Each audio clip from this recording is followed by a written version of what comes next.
Today we're going to show you how to replace this basket strainer right here. We're going to replace it with the new one. This is how you replace it. This is when you have a leaky sink.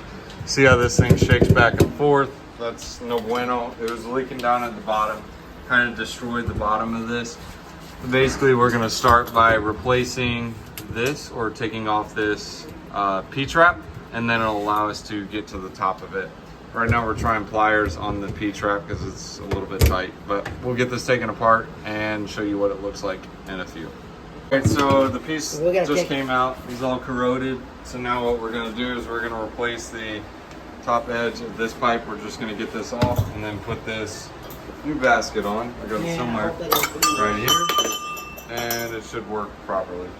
Next, you want to go ahead and clean this off. I'm just going to be using a blade and just scratching it. It's just scratching off the old gasket when it tore off, just to make this flush. That way the new gasket or the putty will adhere to this. I'm probably just going to use putty on this one instead of a gasket because it just tends to seal better, and it's what David says to do. He's the plumber.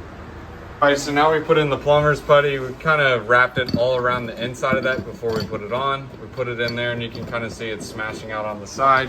And on the underside, what we're going to be doing is we're going to be taking that ring and hand tightening it, actually even with a wrench, and that will create the watertight seal, because as it tightens down, this plumber's putty is going to ooze on the sides and make a watertight seal. We also put a gasket on the underside just for a double protection, I guess you can call it. And then we're going to clean up this excess putty, and you should have the new strainer in with no leaks. What I did was this nut right here, you just grab it with some channel locks, and you're basically just going to twist it like this way.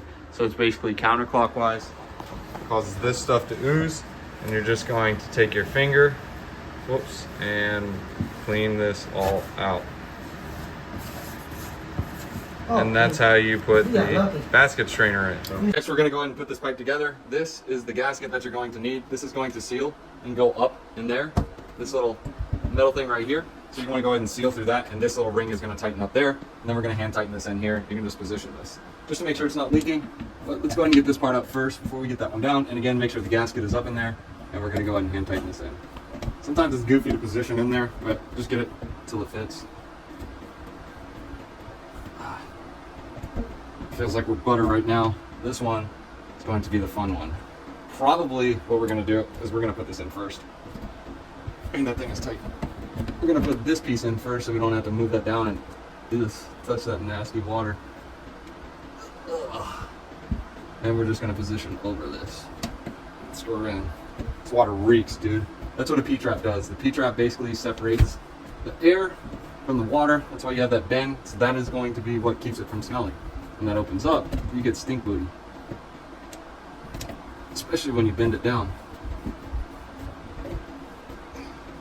For PVC, you just want to hand tighten so you don't strip the threads. I think we are pretty tight right now.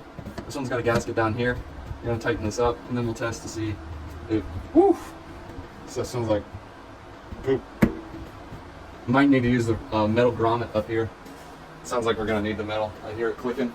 So we're going to take this off, actually, and we're going to put the metal one on. So first what it involves is taking this off, because I got to take this one out. Oh, that's nasty. So the reason I got to take this out is because this nut is going to slip on the top of this. So we need to save that piece. We're going to replace this nut with this nut, and this just goes straight up in there. Now we need to put this nut back on here. Make sure the nut or the threads are pointing down so we can grip onto this P-trap here. This is going to simply just go right up on here, like so, probably about that level. That's going to be what waterproof fits inside this.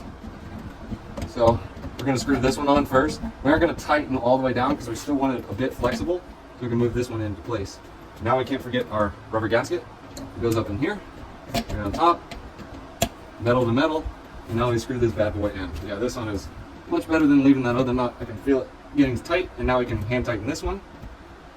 And once this one is tight, now we're here, make sure this one is tight, and we should be good. Let's go ahead and test this. Water going down, and we're good. Spraying all up here though. Alright, so you guys let it run. Best thing to do is cover it up, see if it holds pressure, let that fill up, and then we'll drop water down. As long as it holds pressure, it passes the test. Because sometimes it'll just hold water, but if it's like a huge amount of water, sometimes it may not be able to take that. So you just want to make sure it can go ahead and take that. So we'll test it, and I mean, for now it works, so we're good. Thanks for watching, guys.